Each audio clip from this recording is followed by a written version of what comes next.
Today we continue with our class, lots of Tzedakah and Maaser, and we start with Sefer, Shmiras, Haloshon, and and the topic today is still in one's own time. Okay, at times people totally ignore the obligation to study Torah, and yet become very successful in business. However, if one will carefully follow the fortunes of such individuals, he will discover that in many instances, circumstances beyond their control can cause them to lose significant amount of the hard-earned money. This may be heaven way of taking away that which is rightfully belongs to someone else, as it is written, the one who accumulates wealth, but no, not with justice. In half of his days, it will forsake him. Yirmiyahu 17:11. Or it may be that the person accumulates some of his wealth during the time that was not his own, meaning time which should have been dedicated toward the study of the Torah or other mitzvahs. Wow. So let's do it again. We're going to explain. Very interesting. So again, at times people totally ignore the obligation to study Torah, and yet become very successful in business. So most of the people who are successful in business, and even just working people, there is the word balabasim, right? Balabas, who is balabas? It's Baal of the bias, right? The owner of the house, meaning the working person. So in many yeshivish circles, they are actually it's a little derogatory in some sense, right? Because most likely the person is not learning, is not well versed in Torah. In business, in his profession, yes, but not so much in Torah. Okay, so that's very interesting. So people usually when people in the shul, they more tend to talk non-stop during the davening. That's unfortunate, right? Okay. So, but they are very successful in business. However, if one will carefully follow the fortunes of such individual, he will discover. So, meaning that the people they abandon the Torah on one hand and make a lot of money on the other hand, right? So, but he will discover that many instances, circumstances beyond their control, cause them to lose significant amounts of hard-earned money. So they work, and then something happened. Circumstances beyond their control. They have flood, this flood that nobody predicted. He was not insured. It was extra, so much money, it was not worth it. What is it? In a place there are no floods, there is no water. The next river, it's 40 miles away. Why do you need flood, right? It was rain and flooded, that's it. So insurance did not cover for flood. They gave him cheaper quotes because in this area, according to all of the prognosis, they was not supposed to flood. Guess what, right? And he would lose a significant amount of the hard-earned money. This may be heaven's way of taking away that which rightfully belongs to someone else, right? So it's very interesting, right? So that's possible, one of the possibilities. So people ask why. So one of the possibilities, Hashem is taking from them what they actually stole during their business career. Okay, one who accumulates wealth but not with justice, meaning he cheated somebody, misled somebody. In half of his days, it forsake him, meaning that prophets say that he's going to lose this money, right? And he's going to lose this money, and he's going to be punished on top of it. So it's not such a bright idea to be a thief and crook, right? Anyway, a person is going to lose their money, and or even if he's not going to lose the money, he would not derive any pleasure from this money. Okay, so meaning he has the money, but he's all the diseases. He cannot eat. He cannot go to the bathroom. He has the heart issues. All of these things. Right? Okay, he has a lot of money, but he can all he can do sit in a chair, right? Or it may be the person's accumulated some of the wealth during the time that was not his own, right? So, or he, instead of learning Torah, he ran to work. He ran for a business opportunity, even though they told him any job from 9 to 5 that it's like technically enough to pay his bills or her bills should be enough. So don't go and build this career working 16 hours a day, right? Be a normal person. So they decided not to. They decided to build career. So it's like stolen money. Instead of learning Torah, they do this. Like somebody asked me, it's not just recently. They asked me, is it okay to learn at 9 p.m.? So the whole learning at 9 p.m. And person is working. So I told like 3 times or 4 times or 7 times to this person, over the years, you have to learn in the morning, like when you have a fresh brain. So a person is not that young. Like it's not like 18 years old kid, like who can sleep just a little. So I mean, but by the end of the time, like the day, like 8, like 9 seconds. 1 second, sorry. Okay. So I apologize. So by that time, the brain is not working. I mean, if you were like learning the whole day and not 9 p.m., 8 p.m., it's nothing, right? But it's the only learning at 9 p.m. It's you're going to fall asleep. Just count till 10. Okay, so meaning the same with this person is what? That instead of learning Torah, he went into business and spent all the hours. So these hours is actually stolen from the Torah time, okay, or other mitzvahs, right? And it is true, he's busy, he's working, right? It is true. Nassan, Avos the Rabbi Nassan, 29:2 states, whoever disrupts himself from the studying of the words of Torah will have disruption cast his way with which will interfere with his daily affairs. For example, a lion or leopard or armed bandits may come, surround his property, and exact retribution from him. As it is written, there is indeed God who judges in the land. Tehillim 58:12. So let's see, the Avos the Rabbi Nassan. So again, whoever disrupts his studying of the himself from the study of the words of the Torah. So meaning the person was like he established himself like a class or something, like a learning session, half an hour, 15 minutes, 45 minutes in the morning, right? But he then he forfeited, right? Whoever disrupts himself from the study of the Torah, or he enters a cell phone or something, right, will have disruption cast his way, right, which will interfere with his daily affairs. Right, so Medah keneged Medah, Hashem is going to send me also destruction. Or that's what's secondary, because if it would be primary, right, it would be primary, you would not be late. If it would be like so important to you to attend this class, you would not do all of the things, right? For example, a lion or leopard or armed bandits may come, surround his property, and exact retribution from him, right? So I mean, today, tax collectors and all of these government fees. Okay, there is indeed a God who judges in the land. Okay, so I mean to show us there is nothing happens just by chance. Okay, continue. The above punishment is a measure for measure, because a person neglected the obligation to study Torah and instead stained to amass material wealth. Therefore, circumstance will force him to turn his attention away from the endeavor in which he was wrongfully chosen to toil. If we only understood what it says here, right? So one more time, the above punishment is a measure for measure, meaning that he's going to lose this money. Why?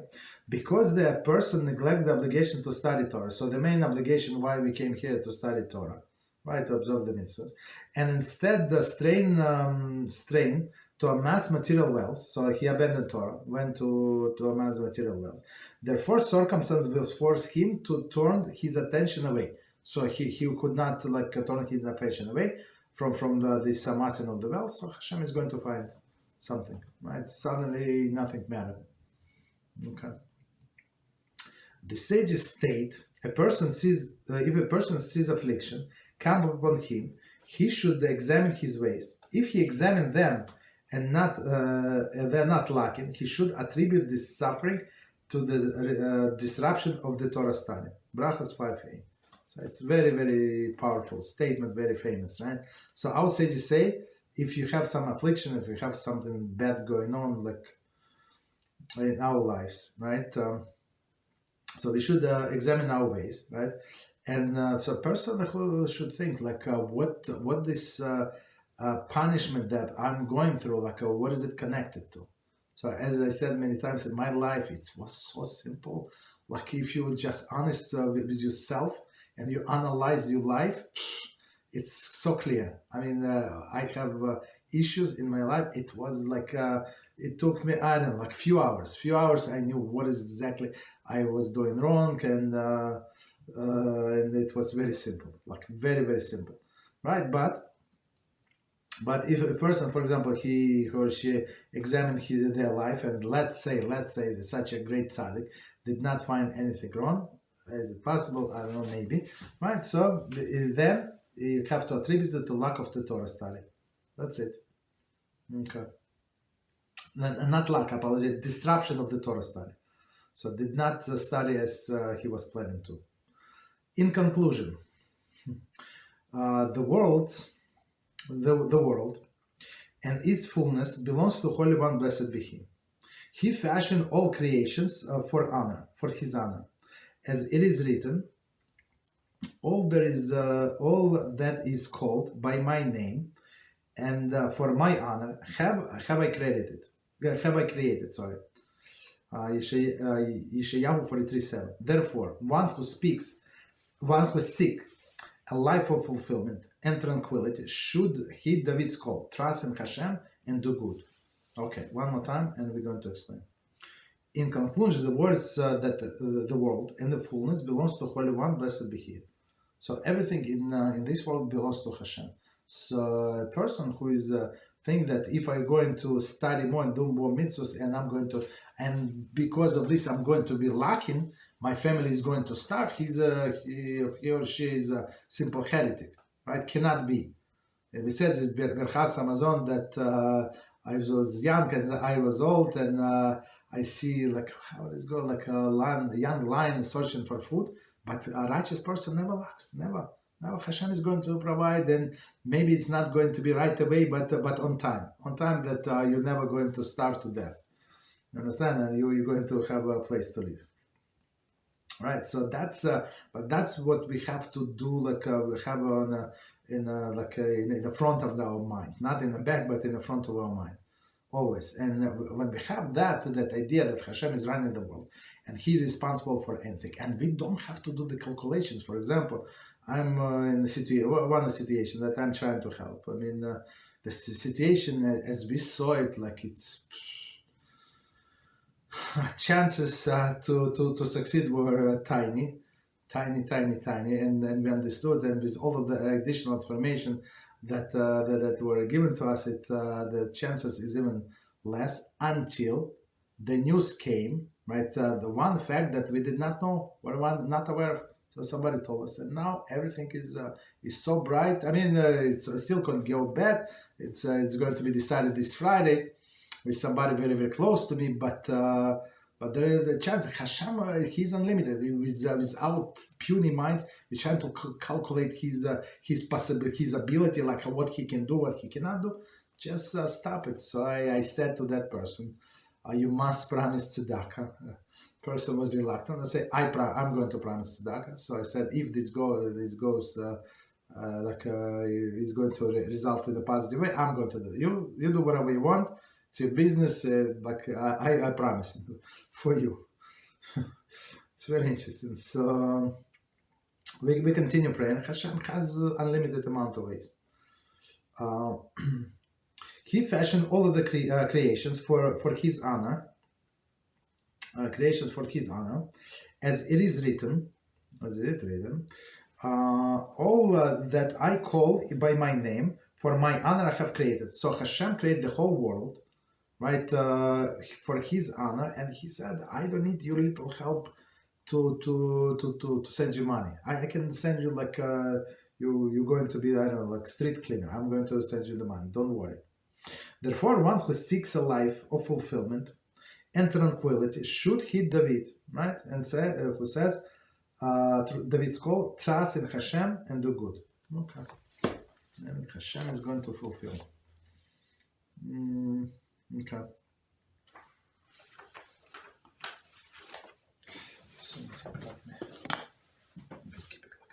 Okay. Any questions on what we said? Rabbi? Yes. Okay. So is it okay if, because of issues related to work or the like, we postpone the time we're supposed to study Torah and we do it later on if we're kind of forced to do it, or I mean, if it would be like 1 second.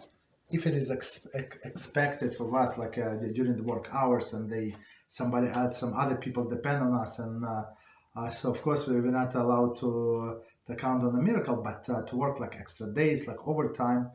I mean, 1 time, 2 times, there is no problem. But some people, they work overtime. There is no such a thing for them overtime. It's like 12 hours is normal day. You understand? That's too much. So we have to go like as much as possible according to nature.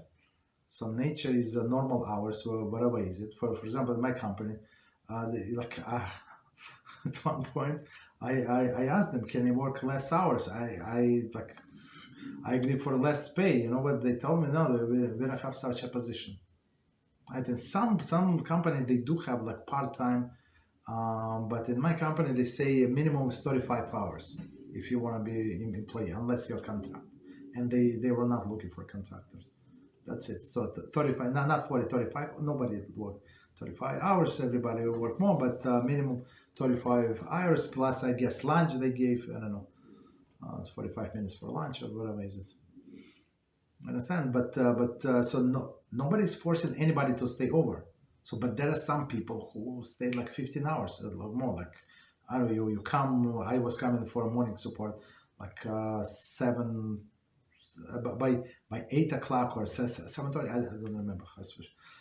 No, by 8. So before I would be there 7:30. And there were like people like working like full speed, like I don't know, maybe for 2 hours by that time. You understand? So nobody forced them, but they decided. I never heard that somebody was forcing somebody to work. I mean, they do sometimes the boss would pressure somebody, like maybe 1 time, 2 times, but not always. But people would do it voluntarily because they would be afraid to lose their jobs. Fortunately, and they guess what they lost their jobs. The most people, like the most productive people, like I saw, like genius people, they were fired. Don't ask me why. Okay, what else? Thank you, Rabbi. You're welcome.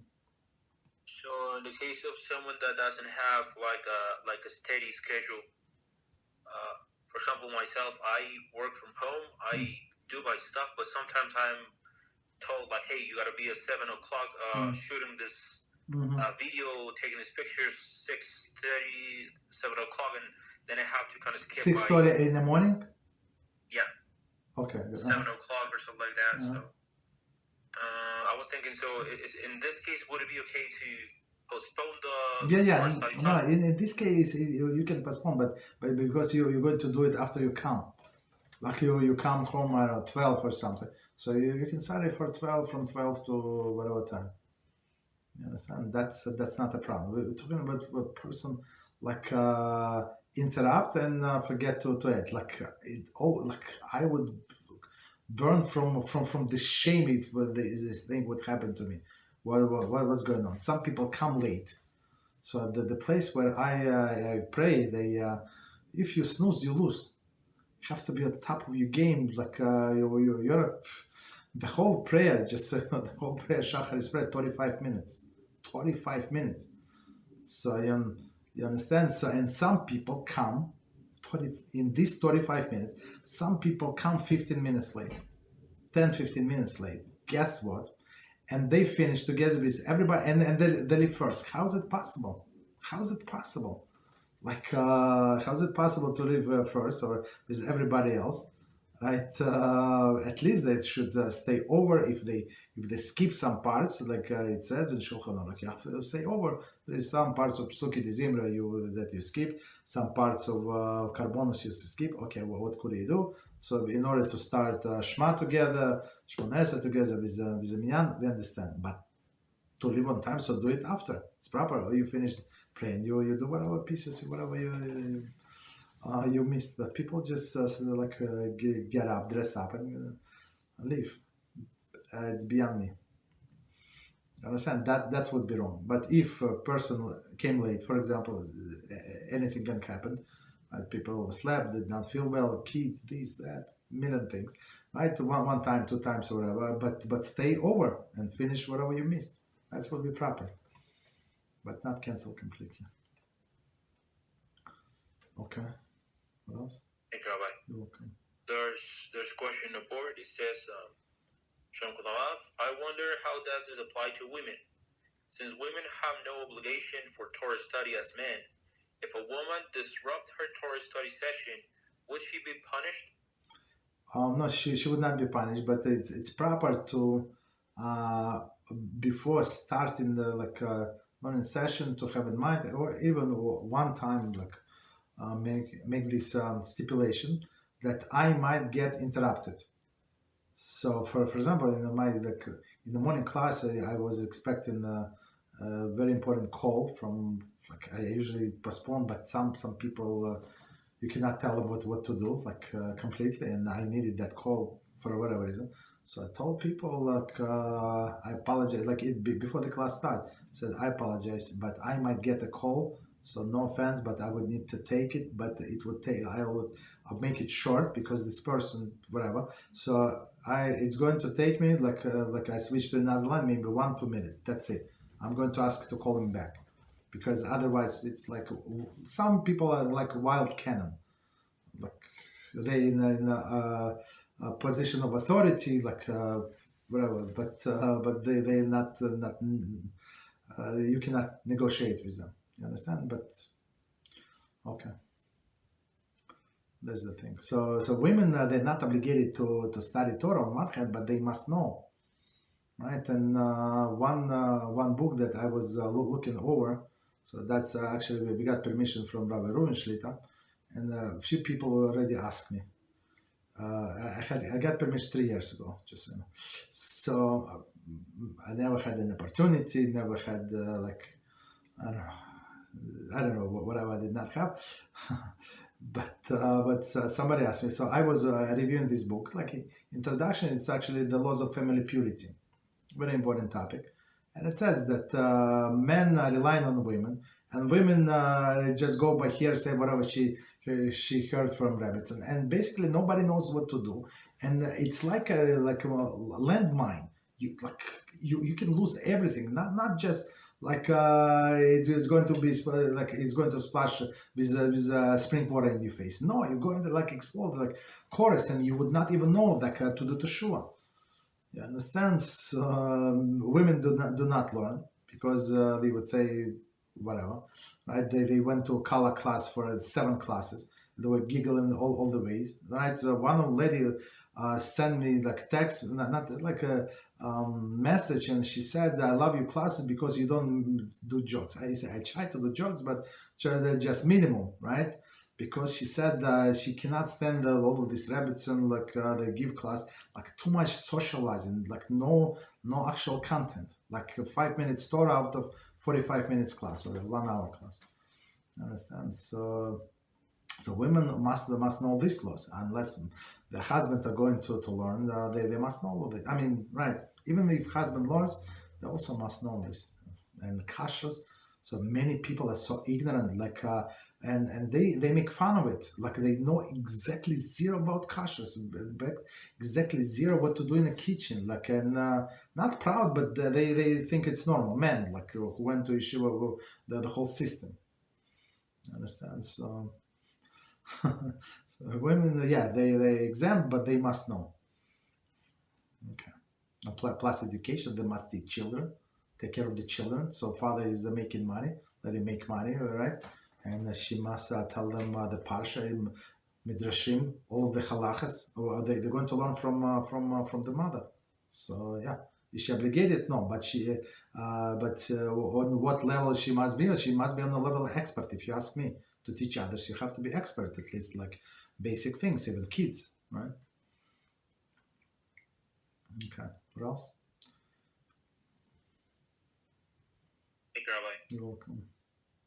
Okay, so the stars, I apologize, got confused a little. They were in this book or not? Okay, but yeah. And we continue with our class of Tzedakah and Maaser. And we're on chapter number 12. And it's a very long chapter, Baruch Hashem, because we go through all of the possible scenarios. And and the topic is of the chapter when Maaser is applicable. So next subject is inheritance. One who inherits money from a parent or anybody else is obligated to separate Maaser from the money, since the new money one received required separation of Maaser. So for him, it doesn't matter. He won in the lottery, from the lottery, like got from employment. Doesn't matter, or receive his inheritance. This is so even if the person from whom he inherited the money already separated Maaser on the money. However, it is considered new money for the beneficiary. Yes, for that person who lives over the money, it's like clean money. I call it clean, right? Meaning that they separate all of the tithe, all of the Maaser, everything, right? Tzedakah, everything, right? But for that person, he got it's new money for him. He must separate for sure. Next one is gifts. That one is not so simple, and we see. I don't know if we're going to give example. How our big tzaddikim behave, and according to some, it's actually it's not. You don't have to be big tzaddik. It's actually according to some opinion, it's basic halacha. So binding halacha. So let's see. Gifts. One who receives a gift of money is obligated to separate Maaser from the gift. Right? So money is simple. So somebody gave you $200 for whatever reason. So you should separate. Children is a little different, right? As we said before, children like we said just to remind, because the parent they give him money. So for example, the child needs such and such money for whatever reason, for their education. They need to buy lunch in school. So the parent does not want him or her to separate now Maaser. Understand? Because this child is going to come to a parent for more money. So since they're dependable on somebody else, so they're not allowed to separate Maaser. If parents do not mind, yes, but otherwise no. There is a dispute among the poskim whether one has to separate Maaser from non-monetary gifts. So that's what I was referring to. Non-money. Somebody gave you a set of Ramban. Okay. Some poskim maintain that one must separate a Maaser from non-monetary gifts. That's the opinion I was referring to. So they say, so you have to evaluate how much it would cost you, right? I mean, if you would buy it, and separate this thing. So the other, of course, the others from there is also we have to take into consideration if I would buy it, with my own money. Yeah, somebody give it to me, that's one thing. But if I would I spend such amount of money? Maybe not. Okay, so in some sense they're forcing us. According to this opinion, one should determine how much the gift is worth and give the amount of as Maaser. Other poskim called that it would depend on whether or not one would have purchased the item. So exactly as we said, maybe even this kind of quality. Right? You can buy shoes for $20 and you can buy shoes for $2,000. I don't know. Let's say, right? Okay, so they gave me shoes for $2,000. Let's say nobody gave me. But let's say somebody gave me shoes for I would not buy it, right? So now I have to give myself over the $200. I don't want to, right? So just leave me alone. Keep your shoes. I would buy whatever regular ones, whatever I want. You understand? Purchase item. Only if one would have purchased it, would he have to separate Maaser from the estimate value, otherwise not. So meaning exactly as we said, but a little addition, very interesting addition. So if he was planning, for example, to buy such a item, right? Such an item, and anyway, and somebody bought it before him and gave it presented as a present. In this case, absolutely, it's logical for that person to separate Maaser. Okay, because that's what the money, in a sense, if he would buy it anyway, right? So in a sense, it's like a refund or something. Continue. According to the previous opinion, there is a deep dispute concerning one who would have purchased a less expensive item, as we said, right? Had he not received the payment. How much should he give Maaser now that he no longer has to make this purchase?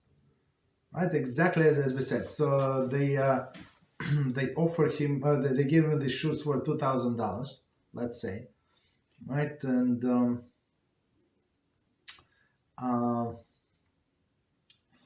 for $2,000, he would never ever, all of the shoes in his lifetime did not cost $2,000.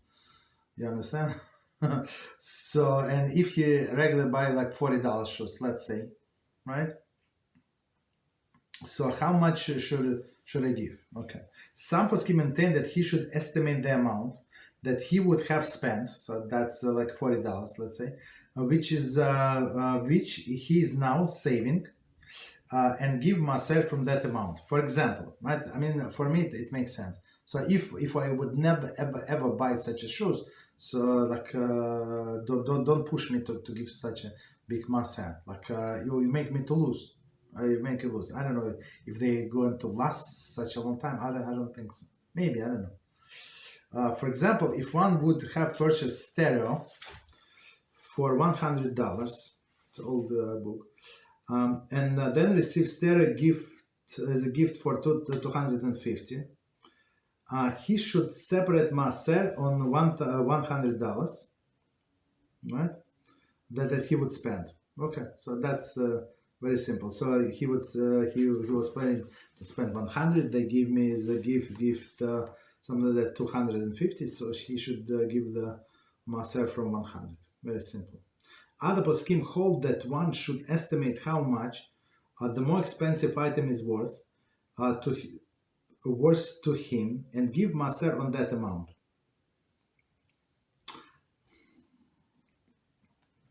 So that's a very interesting statement. So let's read again and we try to understand. Other poskim hold that one should estimate how much the more expensive item is worth to him and give Maaser on that amount. So it's not like he does not know that in a store it costs $250. He does know. So if it's actually worth it for him, now he sees that it's much better. Maybe he said, no, okay, $250 I would not pay, but maybe $150 I would pay. Let's say, I don't know. Okay, so give amount tzedakah from then. Some poskim disagree and maintain that one does not have to separate Maaser from non-monetary gift. Generally, a custom not to separate Maaser, not is in bold, separate Maaser from non-monetary gifts. But there are many stories of our great people who do separate gifts, do separate Maaser from the gifts. Okay. Any questions on what we said before we continue?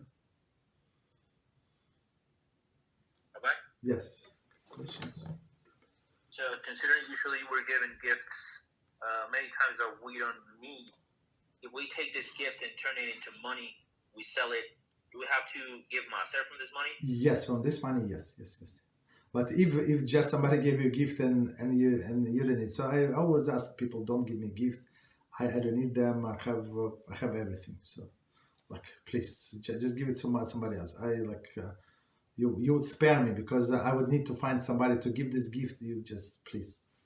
Okay, so no offense. Okay, I like you as it is. Just okay, right, without gifts. All right, that's a good question. Thank you, Rabbi. You're welcome. Hello? Yeah, another yes. Go ahead. Sorry. Yeah, there's like a few questions on the board. Mm-hmm. It says, Rabbi, what if someone invests $100 into lottery tickets and get $100 back? Should they still separate Maaser? No. Actually, one second. That's a very good question. Very, very good question. So, I apologize. I take my answer back. So, somebody spent $100 for ticket. Let's say ticket, like simplify, right? The ticket costs $1, let's say, and one of the 100 ticket actually won 100, let's say, right? So in this case, yes, the person would need to separate Maaser. It's a very good question because this is new money, right? Okay.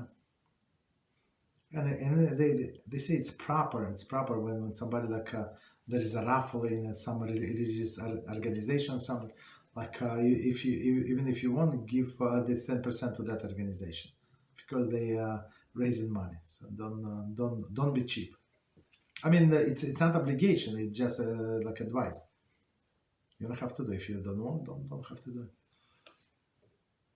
Okay, go ahead. Thank you, Rabbi. You're welcome. The next question, should one separate a Maaser from a food gift? What about a Purim food gift? What about a shared food gift? That's a very good question. I mean, as the author conclude there, usually people don't separate from non-monetary gifts. Usually, they don't separate Maaser. But with food gifts, you see, it's not such an easy thing, and I'm going to explain why. Because they usually people exchange gifts on Purim. So, for example, we give to our close somebody close to us, right? Only to two couples. So people spend thousands of dollars. You would not believe, like they burn so much money, and I don't know. For me, it's like such a pity to watch it, and we're trying to pay like tuition for little kids, and people give how much they give. I'm going to tell you how much they give in dollars. I don't know, like $1, $3, $5, you know, and I see the people who can afford, they don't give exactly zero, and they buy these gifts. Okay, so I told everybody, please don't send me gifts. I don't need it. I'm fine. So the only two couples that we have, we're going to exchange, and that's it. That's because it's a waste of money. Yeah, you understand? So because most of the time you exchange the gifts, so it's like it's it's more or less the same value. So yeah. So usually from food, nobody calculates something like tangible. Like somebody gave you a vase or something, like, I don't know, that you don't need or something. Okay, that's a different story. Okay, what else? Hey, Rabbi. You're welcome. So there's three extra questions about this very topic. Should I wait for the end, or should I read those? Okay, let's do them. Yeah, we have time to finish. Yeah, go ahead. The next one says, what about a temporary gift like borrowing someone's car, long term, without a set time needed to return it? So that's actually a very, very good question, because it's for sure it's a financial advantage, right? If I go like lease not lease rent the car from the company, it's going to cost me a lot of money, tons of money, tons. But compared to that, my friend that gives me for free, I have to just fill gas or something. They have to do Maaser? I don't think so. Like it's like even though it's tangible, I would say just give that person a gift, something. So don't just say thank you very much. He's the key. For sure, fill the gas, but do something else. I don't know, buy like a gift card from the like I ask them what gas they use from which company. Buy them some gift card from that station, gas station. Give them to like something related. Okay. Rabbi. You're welcome. Question: if one receives non-monetary gift from her husband, does she need to separate Maaser? From a husband? Yes. No. Husband is and wife. It's one unit. So yeah. Yeah. So no separation. Yeah. Thank you, Rabbi. You're welcome. So then it says, if we receive a non-monetary gift that we needed, but we would not purchase the particular one that we got. Mm-hmm. Now because of the gift, we will not buy a new one. Should we still separate Maaser on it? For example, if someone gives us a set of plates for Pesach, but the plates do not suit our taste.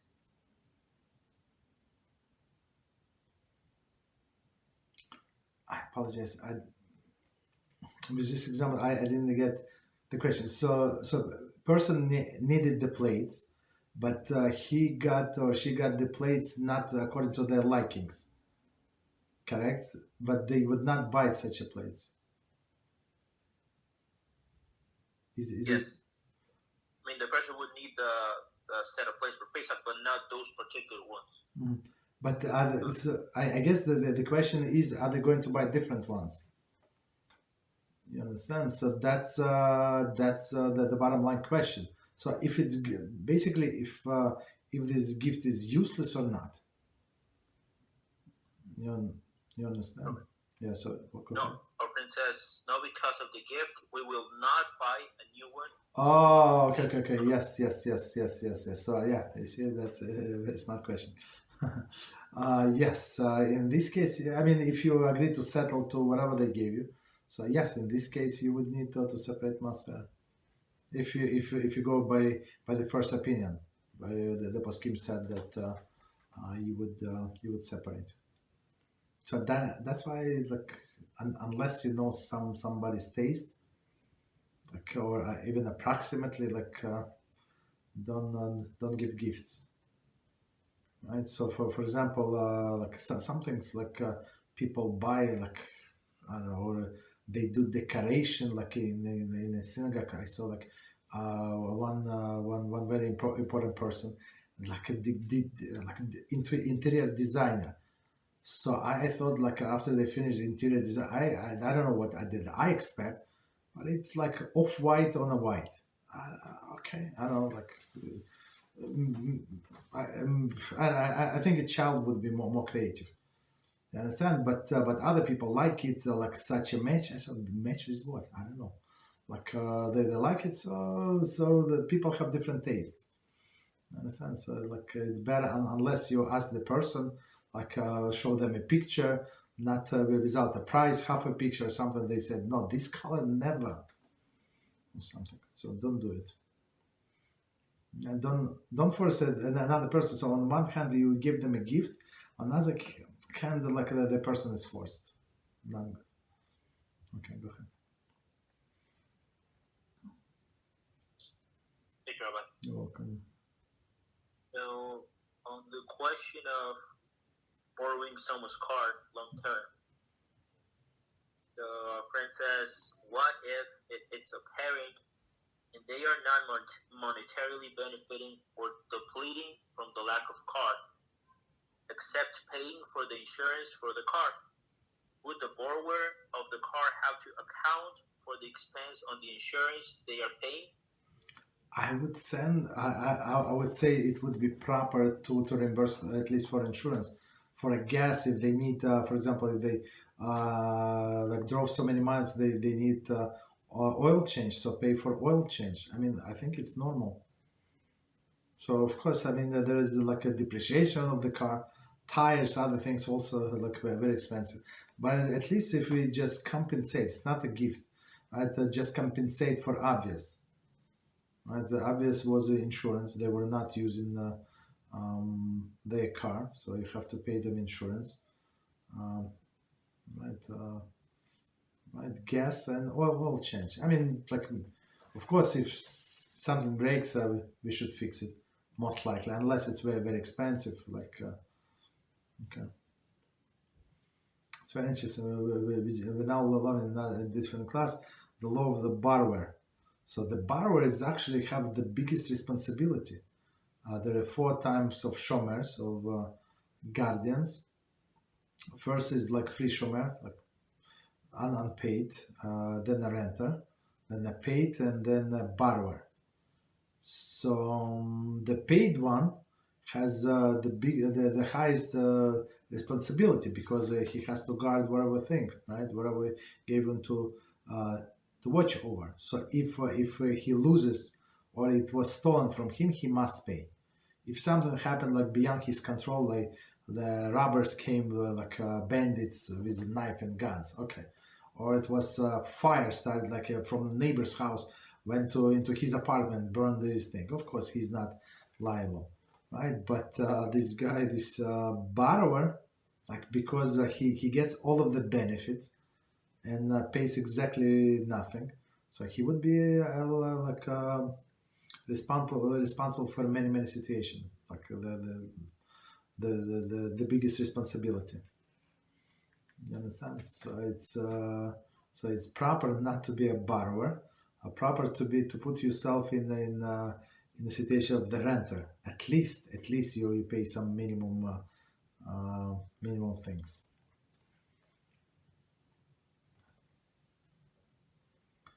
Okay. Thank you, Rabbi. You're welcome. So one last thing about this issue. So considering these 2 opinions of whether give it or not maaser on the non-monetary gifts, as I see, it's not tied to minhagim. I was thinking, would it be okay if we are kind of selective between these 2 depending on the situation? Like sometimes give maaser on the non-monetary gift, sometimes not giving it. Would it be okay? Yes, I think so. So since he said that generally the custom is not to separate, so but we can do voluntarily, right? But next time you do voluntarily, you have to say bli neder, right? So even though maybe bli neder meaning what? That maybe this exceptional case is going to be 3 times in a row, right? Maybe like I'm planning to separate maaser if this and this happen, and guess what? This and this happen 3 times in a row, and you separate. So don't make any into obligation. Understand? So generally I follow the first custom, but depends on circumstance. I can follow the second one. Right? Okay. What else? Thank you very much, Rabbi. You're welcome. Okay, so let's continue. Do a little more. So I'd like to finish the chapter. And it says, next one, monetary gift conditional to non-separating maaser. One who received a monetary gift on condition that he not separate maaser, is not allowed to separate maaser that from what he was given. However, one who has other personal money and can afford to separate maaser on the money given to him as a gift by using his own funds should do so. So the giver, whoever the person who gives us money, for example, he has a right to say, I don't want you to separate the the maaser from this money. it's his wish, and we must abide by his wish or her wish. You understand? So, but again, the authors say if you have other money, like you person not connected to this money, and you can give maaser from your own money, it would be proper to do so. But we have to go by the person wishes. Okay. Next one, monetary gifts from parents. Children should not is in bold, separate maaser from the money which their parents give them. For generally, when the parents give the children money, it is not children specific. It is for children's specific needs, and if children will separate maaser, it would be adversely affect the parents, requiring them to give the additional funds, right? So they give them, for example, for lunch. They know how much is a lunch in the school, let's say, right? So they give them for the whole week to eat a lunch in the school. Now this child decided to be a big tzaddik, and he separated maaser. Guess what? On Friday or Thursday, he would not be able to buy lunch. Why? Because he's tzaddik. But that's not what a parent wants, right? The child cannot acquire the money. We have to remember, child under 12 for girls and 13 for boys. They cannot acquire money, so it's like a parent's money, right? So they cannot do whatever they want. And parents wish that the child eat lunch in the school every day. That's it. So he's not allowed. It is therefore understood that the parent would not want their children to give maaser from that money. However, in a case where a parent gives child money to do with it as he pleases, then maaser would have to be separated. So they give you, you live separately. Your father knows that your rent is I don't know, 1,100, so they give you 1,500, and please, okay. So whatever you need to pay for the phone, for the rent, for the food, for a car, for whatever. He does not care. So even if you walk all the time, he does not care. You understand? Or you're going to lease a car. It's your own business. He gave you only 1,500. Okay, so that's very simple. So if you want to separate maaser, there is no problem. So even for not specific needs, but if he gave you 1,100 and he only rented, he said he would ask you, how much is your rent? He said, my rent is 1,100. Okay, he's 1,100, and so you're not allowed to separate maaser because it would not be enough to cover the rent. Okay. Continue. Even though the children should not separate maaser from what parents give them, if parent would allow the child to separate maaser from this money, which they did not earn, okay, it will make it much easier for them to do so with the money they will eventually earn. So that's a little chinuch, right? The education of the children. So, and that's what we do. We always say, like a little baby, you have 3 years old, give her some coins, let her put in a pushka, every time before she goes to bed. Understand? Before the Saint Shmiras, something Friday, before lighting of the candles, boys and girls alike, right? So that they would get used to give tzedakah, right? That's how we would train. So they say it's a good idea. So if you teach them, train them to give maaser from not earned money, meaning from your money, so most likely when they're going to be in a habit, when they rob, they're going to also to give tzedakah, which is amazing. Okay, next one, dowry. Whether one has a separate maaser from dowry. So dowry, for people who do not know, it's a very rare word, is a gift that the parents give to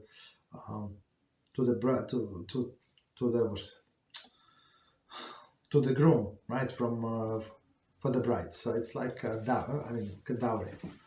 So they can give money. So the richer the family, the more the dowry. So some people, unfortunately, empty people, they marry girl for the dowry. They need money. Girl is also good, but dowry is better, unfortunately. they suffer. They suffer so much because of the money Hashem would provide. Understand? So as we said in the beginning of the class, if person has this understand that Hashem will provide, they don't have to settle for anything, for not for a righteous girl, but go after the money.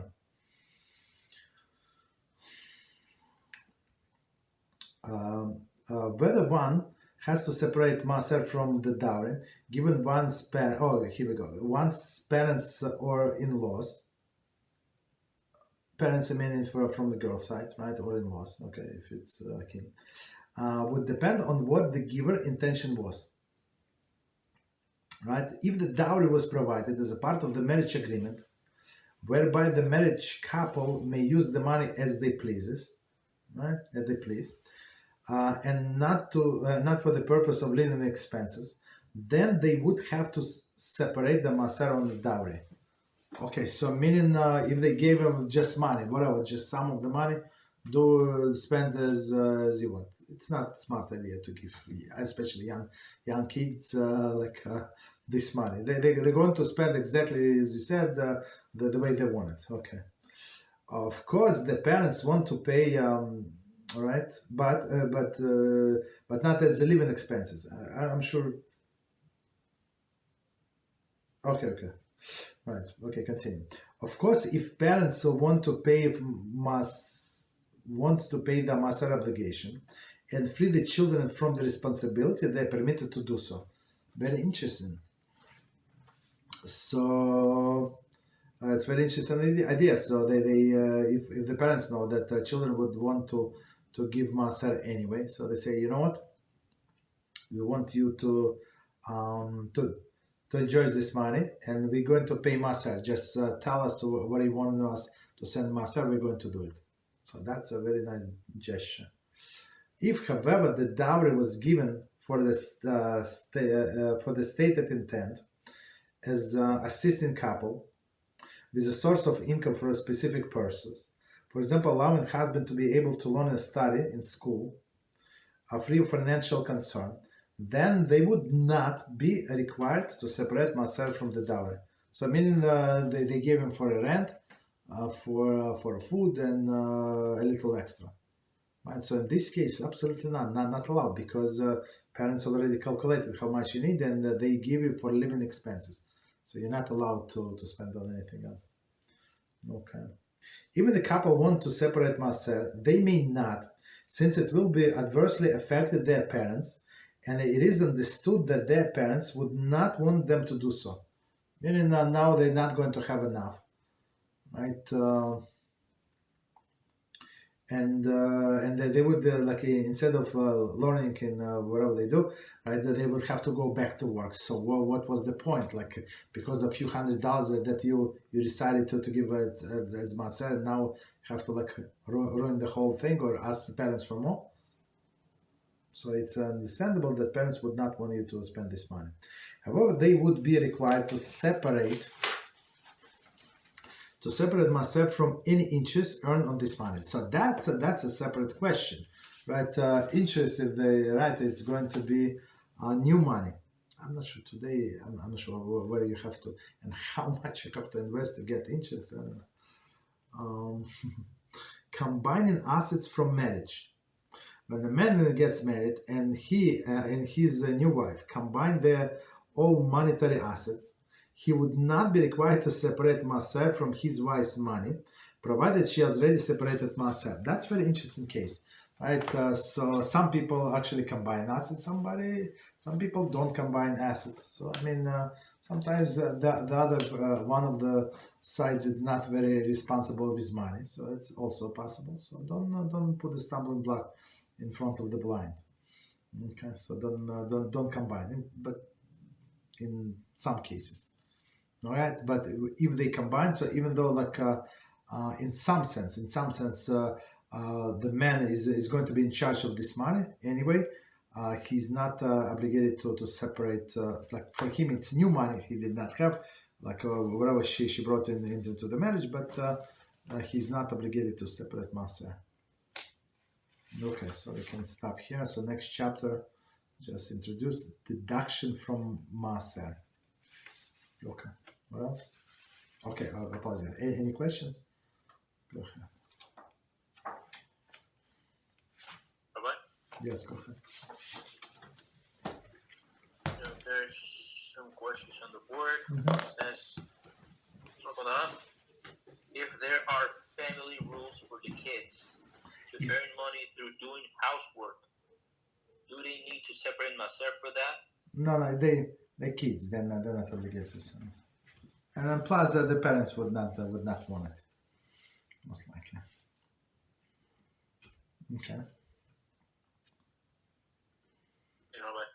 You're welcome.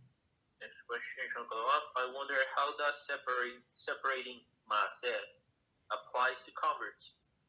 If one did not separate Maaser before conversion, does he need to separate the money earned before conversion after converting? No. It's a totally different person. It has nothing to do with one another. So the life of the converts, like the years, start from the day zero, year zero, like first year 0, like at the time of the conversion. So whatever happened before has nothing to do with that person.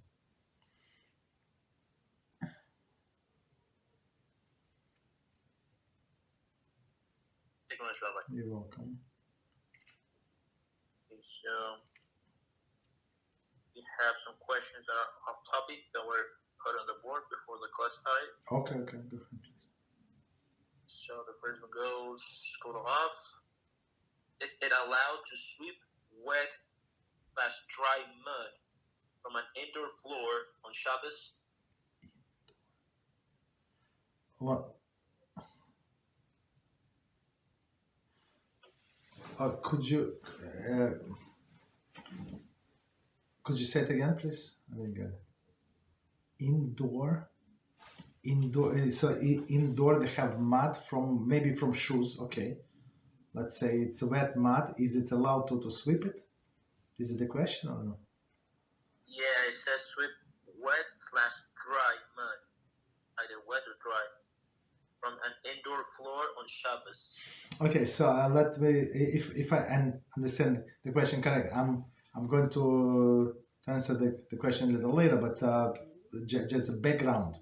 Why this question can come up. So that's why I was a little surprised. Like in olden days, in only like rich people, if you read the old books, they you know how they describe the rich people, that say they have a wooden floor. Like and if you live in our generation, have a wooden floor. Okay, I have also wooden floor. That's a big deal. Yeah, it's huge deal. So many people, they did not have any floor. It was like a ground, like if you're somewhere like in Israel, like a sand or something, right, or earth. But in Europe, everywhere, like it was exactly this earthen floor. So it says on Shabbos he's not allowed to sprinkle water, right? Because the dust settled. Dust was outside, dust was inside, of course, right? And you're not allowed to sweep that floor, right? On Shabbos you're not allowed. What is the problem? The problem is that when you're sweeping the floor, you're leveling the ground. And leveling the ground is a milacha of boneh, building. Right? That's how, if you want to build a building, today, if you see new construction, for example, they raise something like an old building, and they level the ground, exactly like perfect, and then they start building. You understand? That's why sweeping was not allowed in the olden days. But today, since children have box of cereal on the floor, so cereal is everywhere, right? So yeah, you're allowed to sweep it. There is no problem.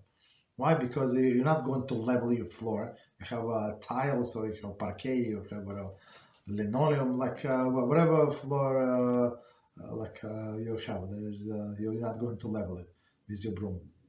Understand? That's why broom is not. So in olden days it was muktzah, because what you get. I mean, maybe for some purpose you would be able to use it, but not primarily for sweeping.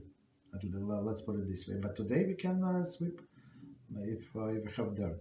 Now we're going back to our question. So I would say that wet mud, for example, somebody do not pay attention. right? And they go like outside. It was wet, it was snowy, it was muddy, and person comes with his boots, like, and the mud is everywhere. So yeah, the wife would yell, of course. She said only 1,000 times, don't do that, right? So you would be able to sweep this mud because it's wet. The problem, I would say, would be with the dry mud. So where's the problem? If it's going to crumble, right? We have another melacha, one of the 39 melachas. We're not allowed to grind, right? Grind, of course, classic example is the flour. It's not like have grain, you grind, like, and then you create flour. So, and melacha of grinding is actually connected to only things that are grown from the soil, right? So like all the fruits, vegetables, all the grains, of course, right? Not allowed to grind. And plus, soil itself also is actually in this prohibition. So if it's like pieces of mud and they're not going to fall apart, no problem. But if they're going to fall apart, like, and become like separate grain of sand or something, that would be an issue. That would be prohibition of melach of grinding. So it's a big difference, wet on dry. Okay. Thank you, Rabbi. You're welcome. Next question for the Rav. If we tell someone we will pay them money for them doing us a service, then they do the service and then they say at the end, don't worry about it. Should we still pay them? For example, we say that we will give someone $20 to drive us to the airport, and then they agree. But once you're about to get out, they say no worries. What should we do? So some people, they're trying to be nice, right? They're trying to be nice, and they say no, don't worry, like it's my pleasure. But guess what? Person spends money, so you can always. I would say it's not to you.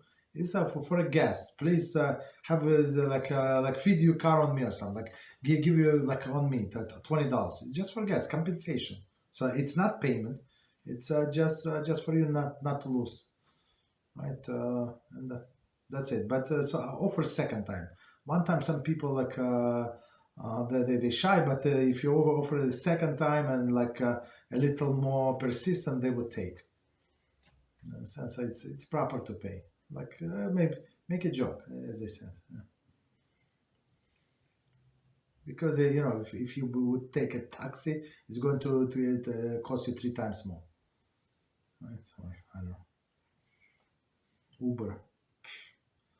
Okay. What else? Thank you, Rabbi. You're welcome.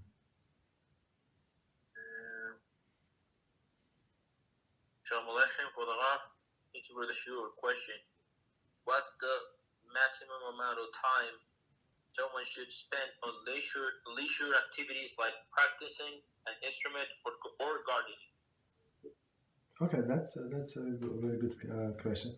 So it depends. I mean, if practicing an instrument, I guess musical instrument. That's how I understood. So if it's not person's profession, right? He's not making money, she's not making money. It's I would say the minimum of amount of time, as Rabbi Reuben Schlitt always say. He asked this question of Rabbi Kachlan Schlitt, and he said many years ago, and he said it's famous question. So everybody needs a little shtuyos in our life, so some craziness. Yeah, understand some things that not related to Torah, just to take their mind off of hardship of life, let's say. So whatever per person needs, but it should not be in expense of the Torah, right? So if person is I don't know, an hour, a day, every other day, I don't know, whatever is it, but it should be no less than time of studying of Torah. You understand? So, and I see people waste their time. I do not just understand. Like I remember walking to work, so it would be like 6 before 7. So my train was, I don't know what time, like 6:20. No, before 6 I was working. And there were guys like at the grocery store. They were standing around like, I don't like drinking coffee. If I would be, I would sleep at that time, right? And then going back, guess what? Different the group of guys. Some of the guys from the morning, they're still standing there. I don't know, like laughing, like smoking cigarettes, like wasting of life. Or another time, this Rosh Hashanah, maybe I did not pay attention. I don't know what's happened, but we went to do tashlich, right? Tashlich by the by the sea, right? There's a special procedure. This year we did second day of Rosh Hashanah. Since the first one was Shabbos, so we did second day, right? When we can carry Siddur and other things, right? So and it was like after davening, like after lunch, maybe it was one. It was Sunday. No, you see, I'm wrong. It was Sunday. It was Sunday. So Sunday, 1 p.m. There were so many people, like adults, like I don't know, not like retired people, like healthy, like I don't know, middle-aged men, like fishing there, like and they were so excited, like trying to catch this fish. Like, oh, what a waste of life. Understand? So we have to be like as far from these people as possible. So if you need, if you take pleasure in farming some, like you growing new plants, no problem. Right? But even when you're doing that, you can listen to Torah class. I would do that, right? At least, so of course, it should not be the only run. So it's one of the runs. So like, depends how many times you listen to each shiur. You listen twice. That's preferable. So, but if you listen only once, for example, I don't know why you listen only once. So it should be like a first time, and then this year you should listen second time, because you did not concentrate properly. Okay. With instrument again, yeah, if it's pleasurable, yeah, let's, but not too much. It should not be more than studying Torah for sure.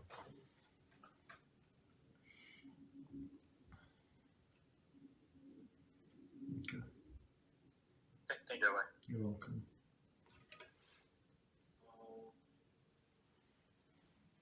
So next question.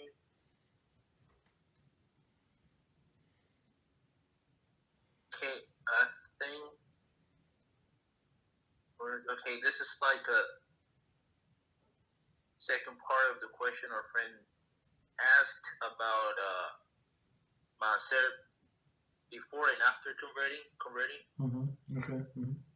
So our friend says, would the money earned before conversion being seen as inheritance/gifts for the new converts?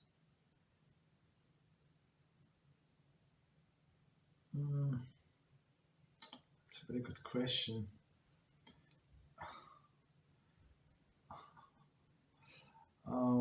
That's a very, very, very good question. I would say that it's a very good question. I did not read it anyway. I'm just this one of the things when I go by logic. I would say maybe it may make sense, yeah, to separate like from initial as we started our book to separate initially from whatever whatever we own, and then going forward only from a new money. It's a very good question, very good thought. And I don't think it's a halacha, but if person wants to do that, that would be very praiseworthy. But I don't think it is a halacha. Okay, so let me just reset quickly. Okay. Thank you, Rabbi. You're welcome. So I was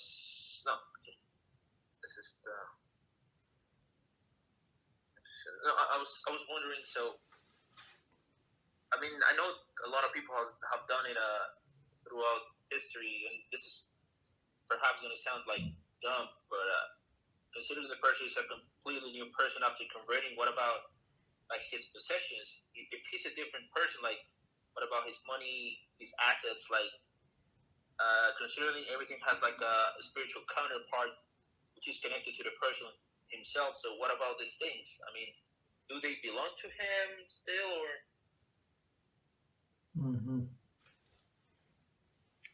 I mean, everything is belongs to that person.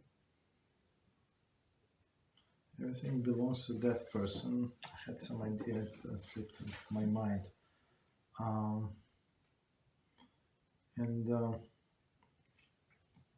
Yeah, everything belongs to that person. I forgot. I have an idea. I forgot. Sorry. Okay.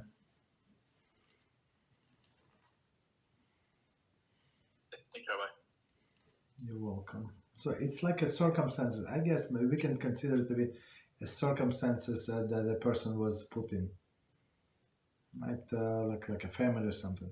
So if we consider that the person is a child in some sense, and until now, so I'm right, until the person converts, she was not obligated to separate Maaser, technically, right?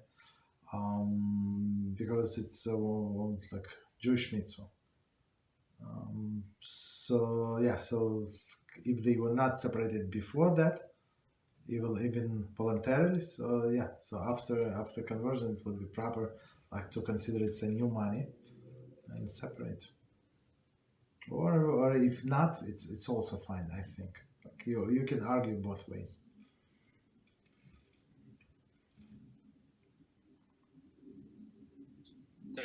You're welcome. So, but very important. I would say so. Do what is currently in front of you, and then whatever is like missed. Understand? So I give you one example, very practical. So when we missed Shmona Esrei for like unavoidable circumstances, whatever happened. Okay, so whatever happened, so the next prayer we can double the prayer. So if a person means Shacharis, he had to drive his friend to the hospital, and then he ran to work. He did not have time to pray. Possible, right? So unavoidable circumstances was beyond his control, right? It's not like he planned for his friend to break his leg, right? And in this case, he would be allowed to pray 2 Shmona Esreis during the Mincha. But the proper way, first, when you pray first Shmona Esrei, it's Shmona Esrei for Mincha. And second Shmona Esrei is Shmona Esrei for Shacharis. But in person's mind, it must be explicit, meaning what? If person meant that the first, okay, so now Shmona Esrei, so I'm going to pray. So this is for Shacharis, because Shacharis like technically came first, and now for Mincha. So this one, the first one, is not counted. You understand? So we count from the second one, right? Second is a primary, and then like whatever Mincha obligation, whatever, because it was upon him, right? And then you go to the Shacharis prayer. So what is the connection? So in my mind, the connection is like this. So even if person decided, I want to be like extra righteous person, want to separate myself from whatever I got before conversion, I would say don't first start separating myself from the new money, and then if you decided that you can still want to do it. But first, like, your obligation would be from the new money, from whatever the income that you're going to have. It's much more important. Many people like they have like corrupted the priorities. They don't have, like, if you don't want halacha, you don't know the priorities. Understand? Okay, go ahead, please.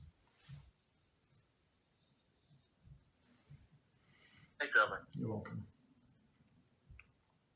So, okay,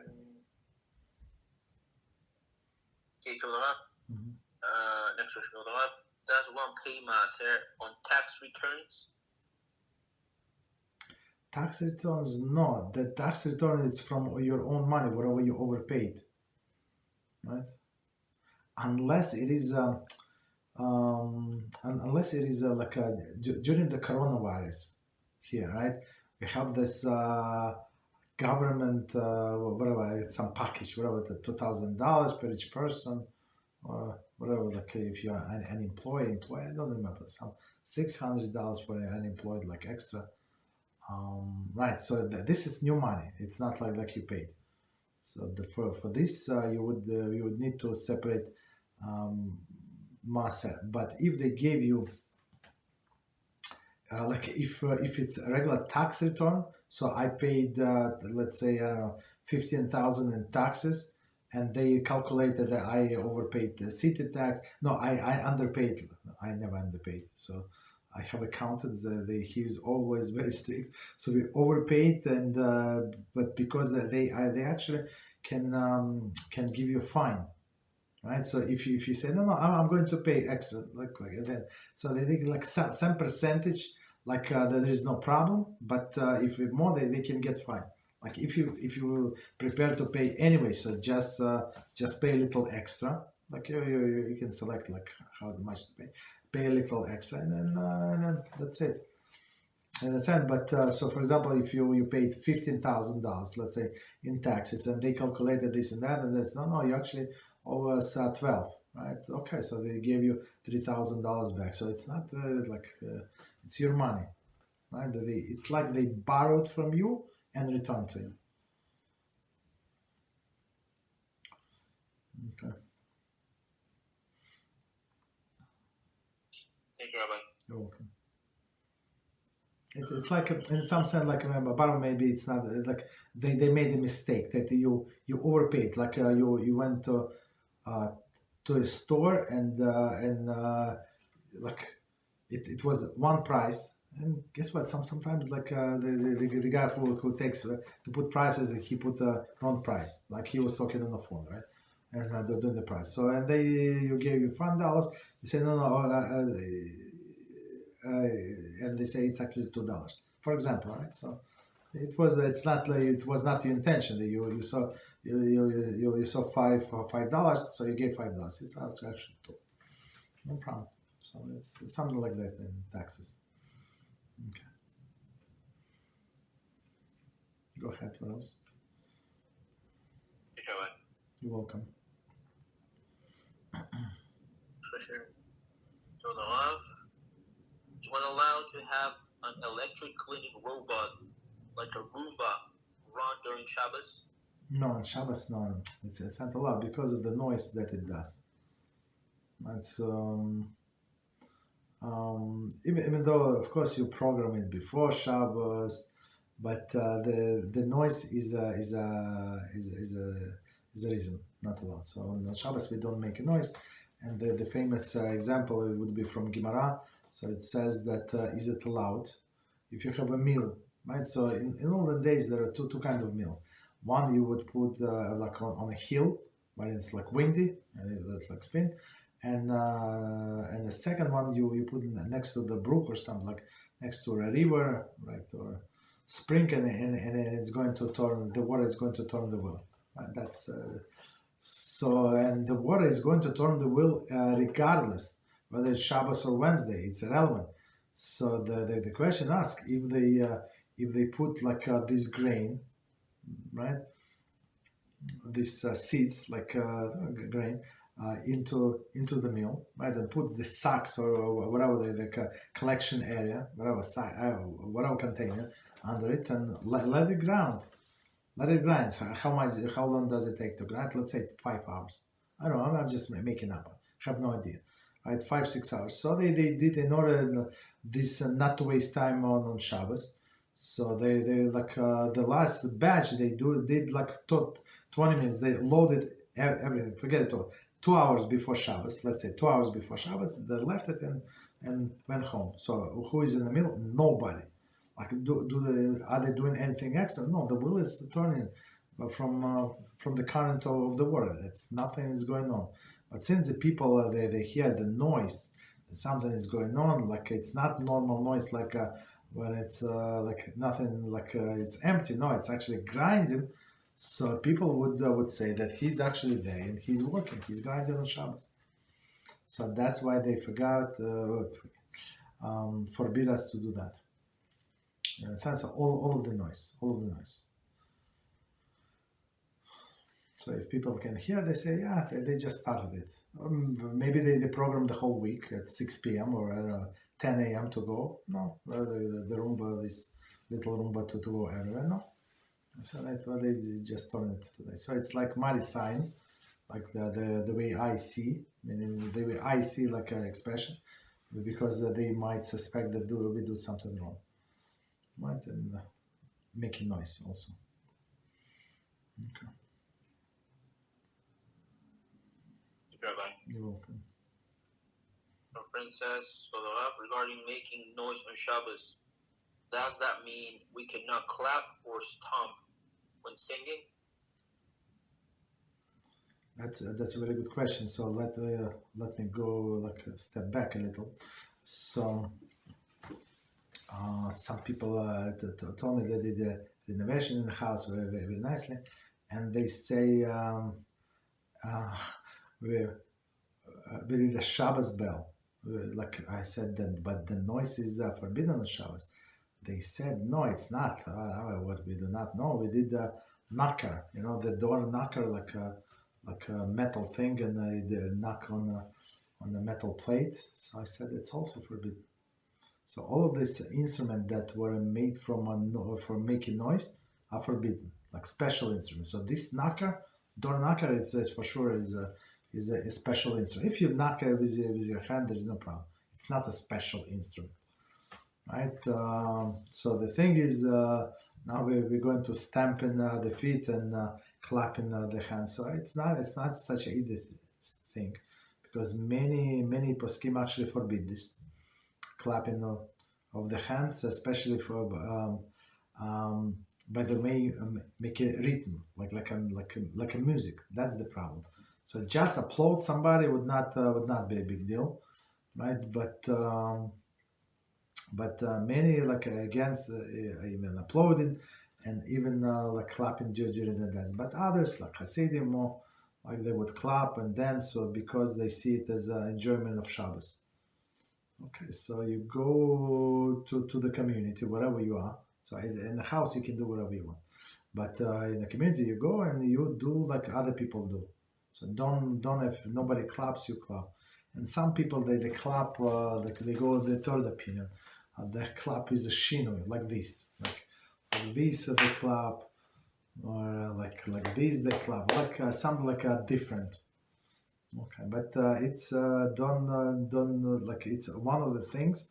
Don't separate. If they clap, everybody clap. You have somebody to count on. You can clap. You can stamp the feet for sure. Stamp the feet, it's always right, but in clapping, right? There's the thing.